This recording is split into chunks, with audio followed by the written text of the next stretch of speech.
Tervehdys Siurosta. Kiva, kun oot siellä.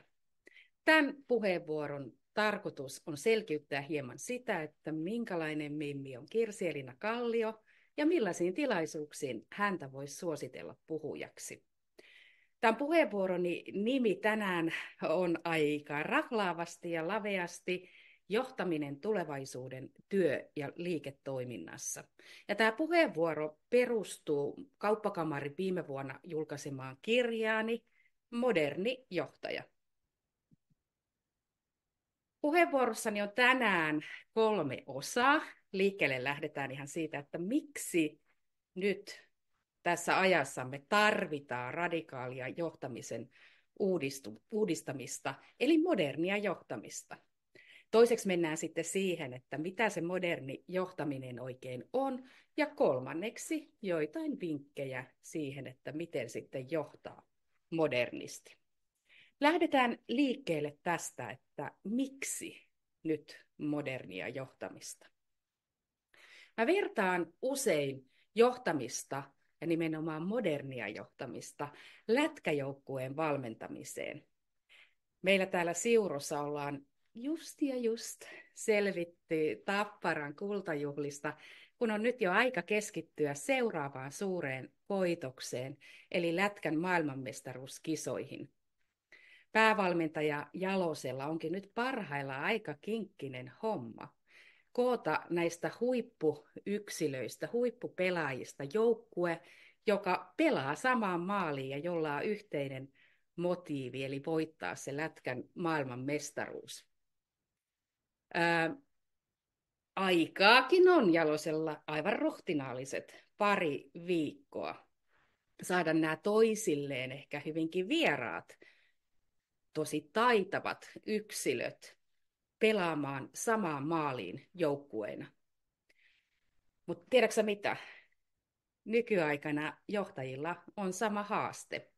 Me eletään nimittäin tällaista työmarkkinan rajua murrosta, jossa työn tekemisen muodot moninaistuvat. Yhä useampi meistä tekee uraansa myymällä osaamistaan freelancerina, yksinyrittäjänä, keikka- tai vuokratyöläisenä tai alustatyöntekijänä. Yhä harvempi meistä palkataan nyt ja tullaan palkkaamaan semmoiseen vakinaiseen, suhteellisen pysyvään, toistaiseksi voimassa olevaan palkkatyösuhteeseen. Ja vaikka palkattaisiin, niin ainakin pääkaupunkiseudulla huippuosaajilla on taipumus siihen, että he parin vuoden välein aina vaihtavat pestiä ja taloa. Eli tämä tarkoittaa sitä, että toisin kuin ennen, niin luottamus tiimin ja johtajan välillä, niin se ei voi enää perustua siihen, että me tunnetaan kauhean hyvin toisimme, koska meillä on pitkää yhteistä historiaa. Jos ajattelet sitä lätkäjoukkuettakin, niin ei niillä kauhean pitkä se yhteinen historia välttämättä ole, kun joka vuosi lätkän MM-kisoihin kootaan uusi joukkue, ihan muutaman viikon prokkista varten, ja juuri sellaisista osaajista, jotka on sillä hetkellä parhaimmassa iskussa ja myös saatavilla. Kansainvälisten trendiraporttien mukaan tällainen kehitys työn tekemisen muodoissa on vääjäämätön, sillä jatkuvasti tällaisissa vaihtuvissa ja hyvin yllättävissä suhdanteissa niin yritykset ei välttämättä halua tai heille ei kerta kaikkiaan varaa sitouttaa itseään niin paljon tällaisiin pysyviin palkkatyösuhteisiin. Ja sen takia osaamisen resurssointiakin joustavoitetaan. No tästähän seuraa sitten se mielenkiintoinen kysymys, että miten sitten johtaa tällaisissa yhä epävarmemmiksi käyvissä suhdanteissa tiimiä, jonka kokoonpanokin vaihtuu lennossa. Väitän, että modernissa työelämässä ei ole enää aikaa sille, että luottamus ansaitaan. Se pitää antaa. Esimerkiksi ei ole enää aikaa siihen, että muutama vuosi odotellaan, josko se Jari-Petteri olisi sen verran luotettava, että ansaitsisi oikeuden tehdä vaikka etätyötä. Voi nimittäin olla niin, että se Jari-Petteri niin antaa työpanostaan meidän firmaa vaikka vain 2 viikkoa. Ja silti 110% sitoutuneena annettuun toimeksiantoon ihan niin kuin ne lätkäpelaajat siellä lätkämaajoukkueessa. Tämä tarkoittaa sitä, että johtamisen lähtökohtana ei voi olla enää sellainen oletus, että jokainen ei sitoutuisi siihen yhteiseen motiiviin ja tekisi parastaan. Jokainen ihan varmasti haluaa tehdä työnsä kunnolla, kun vaan ymmärtää, että mikä tämä yhteinen motiivi on. Ja ainahan on tietty se pieni promille, joka perseilee ja käyttää kaikki mahdolliset porsaanreijät hyväkseen. Mutta ei ole vaan kerta kaikkiaan varaa olettaa, että kaikki tekis näin. Jokainenhan haluaa tehdä työnsä hyvin. Siihen vaan annetaan mahdollisuus ja kykyymme luotetaan. Työtä myös tehdään entistä enemmän erilaisissa kumppaniverkostoissa ja ekosysteemeissä. Ja tämä kuva tässä kalvollani on esimerkiksi rakennustyömaalta. Tämmöinen rakennusprojektihan on tyypillinen tällainen ekosysteemi, missä saattaa olla monta eri yritystä mukana ja yhdessä samaa kohdetta siinä työstetään ja rakennetaan.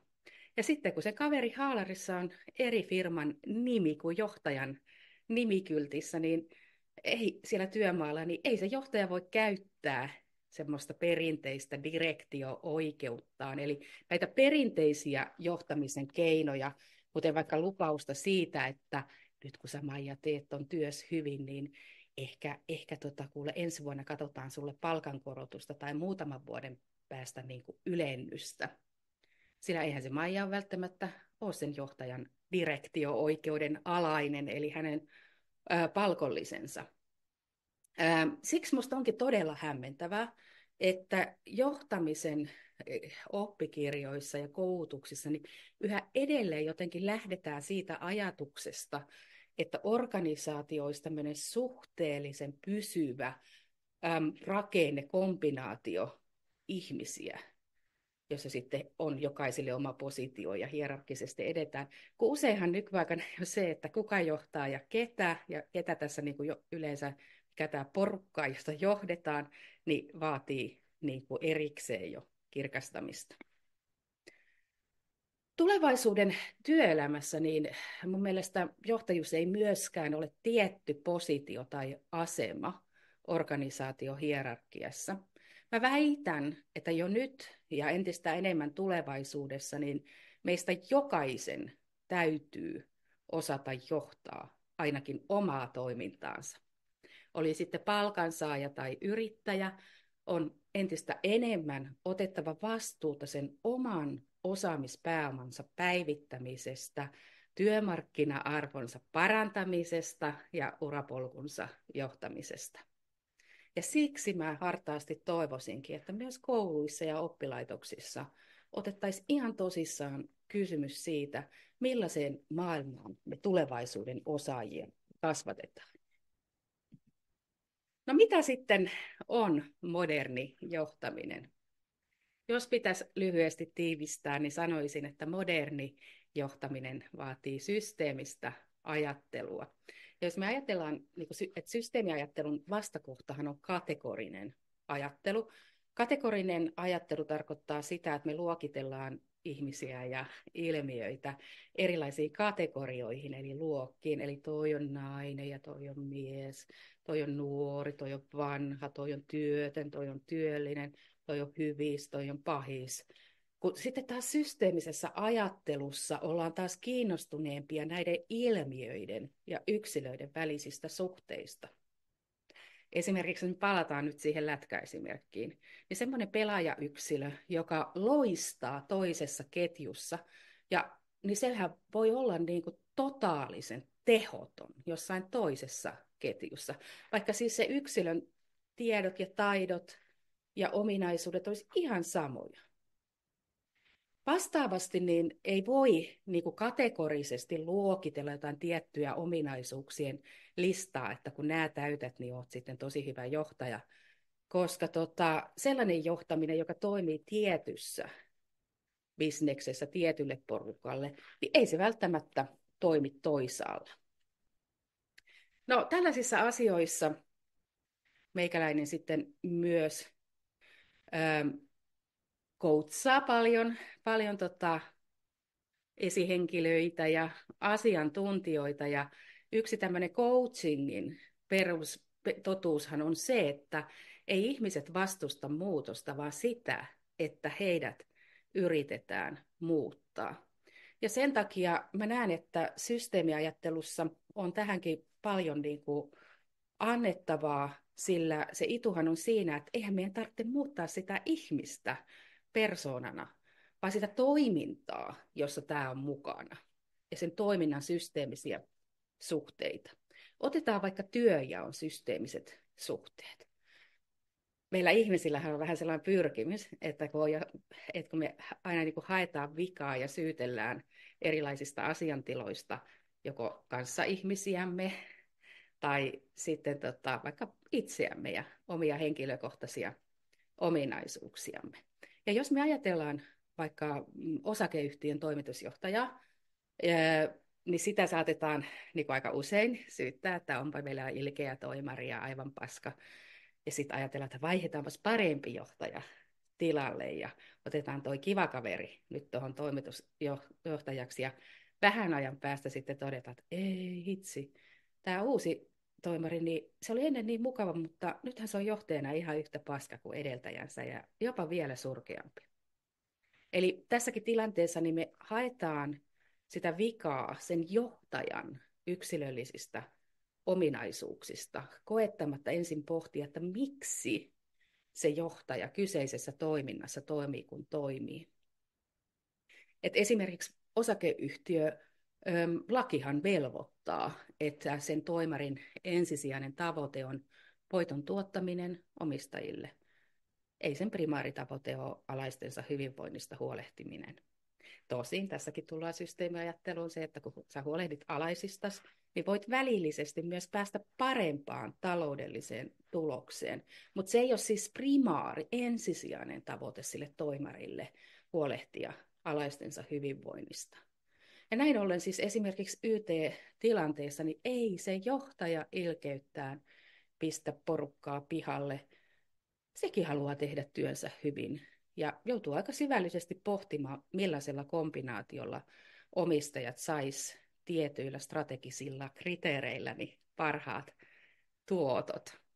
Johtajahan joutuu tai on velvoitettu noudattamaan hallituksen siunaamaa strategiaa.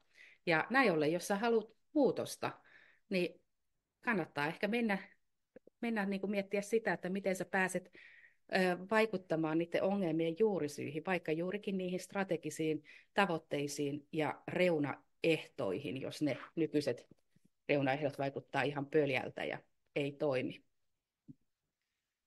Okei, tämäkin on hauska juttu, että me eletään aika yksilökeskeisessä maailmassa, mutta itse asiassa me ollaan entistä riippuvaisempia toisistamme.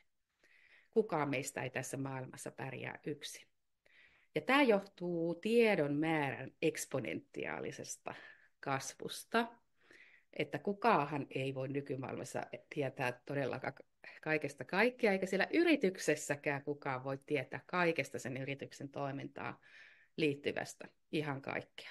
Ja tämäkin on niinku hauskaa, että perinteisestihan johtajaksi on noustu sillä lailla, että se paras osaaja sieltä linjalta on nostettu sitten muiden esihenkilöksi tavallaan vähän niin kuin malliksi ja esimerkiksi, että miten näitä hommia tehdään. Ja tämä sama perinnehän elää hyvin vahvasti edelleen, että esimerkiksi yliopistoissa taitavasta tutkijasta tulee usein tämmöinen johtajaprofessori ja sairaalamaailmassa taitava lääkäri etenee sitten usein hallinnolliseksi ylilääkäriksi. Vaikka eihän nämä osaamiset ole suinkaan niin kuin yksi yhteen. Että sehän on vähän absurdia ajatella, että jos sä oot niin kuin oman pienen siivusi alasi todellinen huippu, syvä osaaja, että sulla niin kuin automaattisesti olisi sitten sellaista kykyä ja osaamista, että sä pystyt niin kuin johtamaan hyvin tällaisia komplekseja ihmisyhteisöjä, teknologisia ja taloudellisia systeemejä. No sitten taas, jos ajatellaan modernia globaalia markkinataloutta, niin ei me olla että mehän ollaan myös niin kuin siinä isossa kuvassa niin yhteiskuntana riippuvaisia muista kansantalouksista. Ja ajatellaan näitä aikamme isoja ongelmia, esimerkiksi ympäristökatastrofi tai energiakriisi, niin ei niitä ratkaista yhden kansallisvaltion toimesta. Ja näin ollen onkin, kuten eräs kuuluisa kasvatusfilosofi on todennut, että yhteisö ei tarvitse yksilöä, mutta yksilö tarvitsee yhteisön. Ja siksi on itsekäs teko pitää huolta siitä yhteisöstä, jotta se pitäisi huolta meistä. Työn mieli ja merkitys syntyy yhteydestä, yhteisöllisen toiminnan motiiviin. No miten sitten johtaa modernisti? Ja tästähän sitten mun olisi tarkoitus niitä puheenvuorojani tilaaville puhua. Ja aina puheenvuorossani lähden siitä, että puhutaan siitä modernista johtamisesta just sen tilaajan toiveiden ja tarpeiden mukaan, että mitä se moderni johtaminen hänen toiminnassaan tai heidän toiminnassaan tarkoittaa. Mutta tässä on jotakin yleisiä aihioita. Eli ensinnäkin tämä kysymys siitä, että miten me päästään työsuhteiden hallinnoinnista asiakkaalle arvoa tuottavaan toimintaan. Ja toinen kysymys, että johtaako niin kuin yksilöä vai yhteisöä, kun useinhan näiden yksilön motiivien ja sen yhteisen motiivien välillä voi olla aika suunnatonkin ristiriita.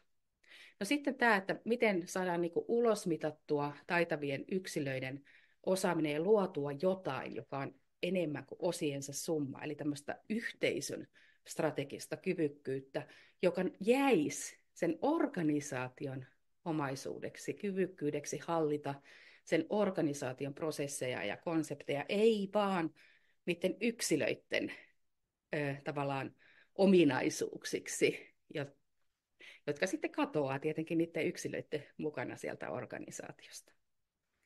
No neljänneksi kiinnostava teema itsellenikin on tuo työhyvinvoinnin työlähtöinen kehittäminen, eli tarkoittaa sitä, että toisin kuin tällainen perinteisesti ihan työhyvinvointia ajatellut niin, että kehitetään yksilöitä, että lähetetään yksilöä jonnekin parin viikon kuntoutusjaksolle mahdollisimman kauaksi siitä työpaikasta jonnekin korpihotelliin kehittämään itseään, tai sitten jos joku uupuu, niin laitetaan se muutamaksi viikoksi saikulle kotiin yksinään.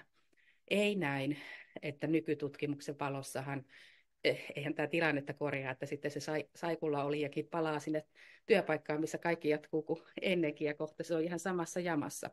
Vaan nykykäsityksen mukaan niin työhyvinvointia kehittää se, että ihan yhdessä siellä työpaikalla kehitetään niitä yhteisiä työn tekemisen tapoja ja prosesseja, ja se työn sujuvoittaminen yleensä just tuottaa sitä hyvinvointia. Ja yleisenä teemana yleensäkin tämä, että miten me voitaisiin ajatella niin kuin työtä hyvinvoinnin lähteenä sellaisena, joka tuo niin kuin mieltä ja merkitystä elämään, ei vaan rasitteena. No näistä kaikista teemoista sitten luonnollisesti on lisää tässä mun kirjassani, jota löytyy paitsi kovakantisena, niin myös e-kirjana ja äänikirjana.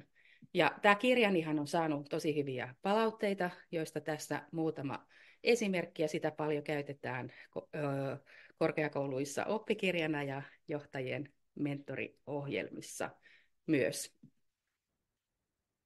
Tässä oli oikeastaan nyt kaikki, mitä mä halusin teille kertoa, ja mielellään vastaanotan kysymyksiä. Laittakaa niitä tulemaan. Kiitos.